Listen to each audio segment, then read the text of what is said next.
This is Algebra 2.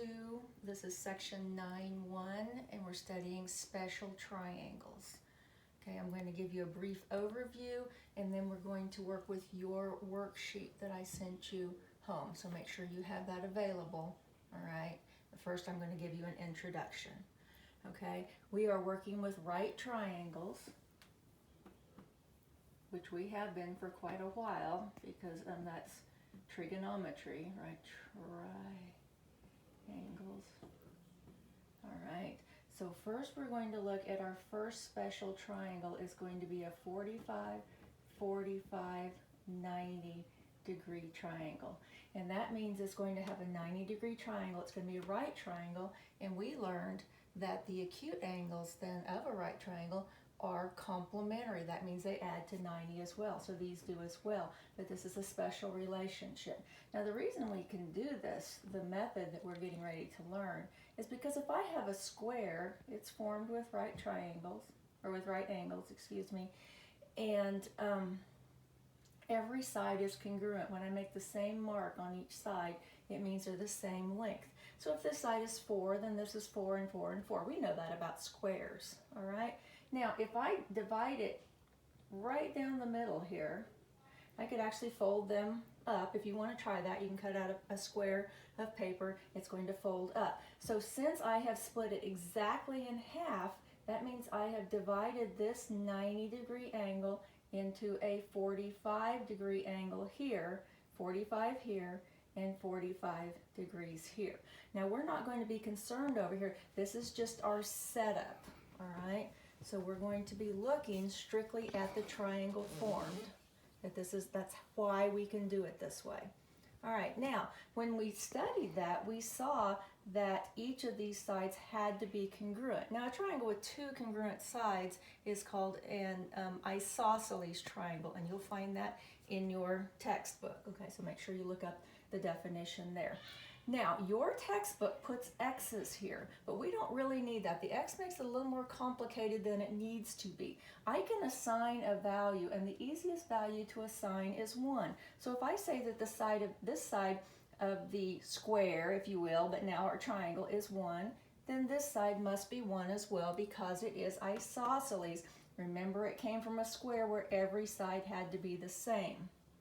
All right, now if I use the Pythagorean theorem here to find C, then 1 squared plus 1 squared is equal to 2 C squared, which means that 1 plus 1 equals C squared, or 2 equals C squared.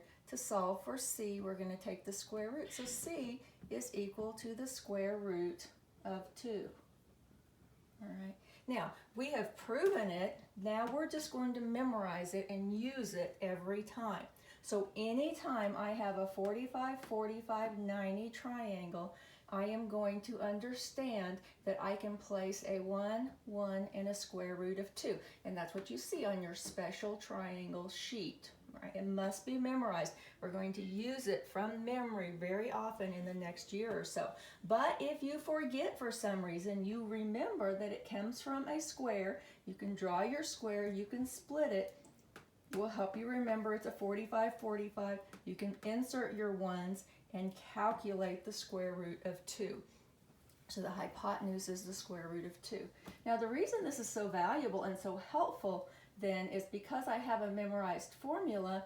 If instead of 1, I say that the length of this side is 4, then if these two sides are the same, this one must be 4 as well. Now the pattern that goes here is if I go from one leg to the hypotenuse, I had to multiply 1 by the square root of 2 to get the square root of 2. So if this is 4, then the value here will be 4 square roots of 2. All I'm going to take is whatever value I have for one leg of the 45, 45, 90 triangle, I'm going to multiply by the square root of 2. So what if this is 6 on this leg? Then the other leg must be 6 as well because it is an isosceles triangle. They have to be equal. In order to get from here to the hypotenuse, I'm simply going to multiply by the square root of 2. One more time, if this is 10, then I have to have 10 here, and my hypotenuse will be what? 10 square roots of 2. It's a pattern you memorize and use. Now it's slightly more, I don't know, an extra step, if you will, if I know the hypotenuse instead. You notice that time, every time I knew what a leg was. We're still going to use the pattern 1 square root of 2, but what if I am given the hypotenuse instead? The hypotenuse is 4. If I knew this one, I multiplied by the square root of 2. So if I know this and I want to go the other way, I'm going to divide by the square root of 2. So 4 over the square root of 2. This is not allowed. We cannot have a radical in the denominator, so we're going to have to rationalize it. So let's go over here, 4 over the square root of 2, square root of 2 over square root of 2, using the identity property, gives me 4 square roots of 2 over 2, which then is reducible, gives me 2 square roots of 2. So this side is 2 square roots of 2. What's this one? It has to be 2 square roots of 2. So when I know the legs, I multiply by the square root of 2. When I know the hypotenuse, I divide by the square root of 2. Let's try it again. Instead of 4, let's use 6. So if the hypotenuse is 6, to get to the leg, I'm going to divide by the square root of 2. Again, I can't have a radical in the denominator, so 6 over the square root of 2 times the square root of 2 over the square root of 2 gives me 6 square roots of 2 over 2, which reduces to 3 square roots of 2. And if this is 3 square roots of 2, then this one is also. So get your worksheet out and look at your 45, 45, 90 triangle. Look down here at the first section. You are given a 45, 45, 90 triangle. We know that's what it is because we have a 90-degree angle, we have a 45-degree angle, and in order to get all 180 degrees, this has to be 45 as well. Now, you are given that R is equal to 6. So in your diagram, put a 6 in place of R.